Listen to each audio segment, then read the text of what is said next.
Bellegarde, petite commune située dans le Gard. Ici, pour soigner les 7000 habitants de la ville, 6 médecins exercent à temps partiel, soit moins d'un médecin pour 1000 habitants.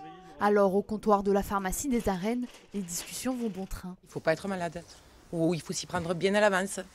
Il faut le prévoir un mois à l'avance, on prend son rendez-vous. Non, si on est malade, c'est une mission impossible, il n'y a pas de médecin. C'est plutôt compliqué, je crois que c'est un peu partout, mais Bellegarde, c'est pas une exception. Face à cette pénurie médicale, la communauté de communes Beaucaire Terre d'Argence a une idée originale, financer les études d'un futur médecin. Anne-Sophie Vincent, actuellement en 6e année à la fac de Montpellier-Nîmes, reçoit 800 € par mois, et ce jusqu'à la fin de son cursus en 2022. En contrepartie, une fois diplômée, elle s'engage à officier en tant que médecin sur le territoire pendant 4 ans. Une aubaine pour cette maman en pleine reconversion professionnelle. C'était un peu compliqué financièrement, là où les autres étudiants ont souvent leurs parents derrière eux.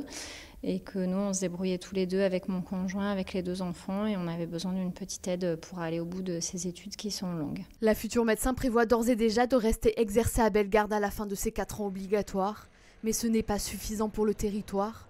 Alors la communauté de communes envisage une offre similaire pour 5 autres étudiants en médecine, quelle que soit leur spécialité. On a aujourd'hui 18 médecins pour 31 000 habitants, on est déjà carencé.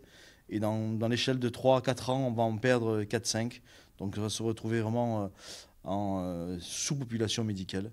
Et ça, c'est vraiment inacceptable pour un territoire comme le nôtre. Le territoire Terre d'Argence n'est pas une exception. Les inégalités de couverture médicale sont considérables. Pourtant, l'Occitanie jouit d'un bon ratio en la matière, avec 306 médecins pour 100 000 habitants en ex-Languedoc-Roussillon et 292 en ex-Midi-Pyrénées. La région se trouve au-dessus de la moyenne nationale en termes de densité médicale.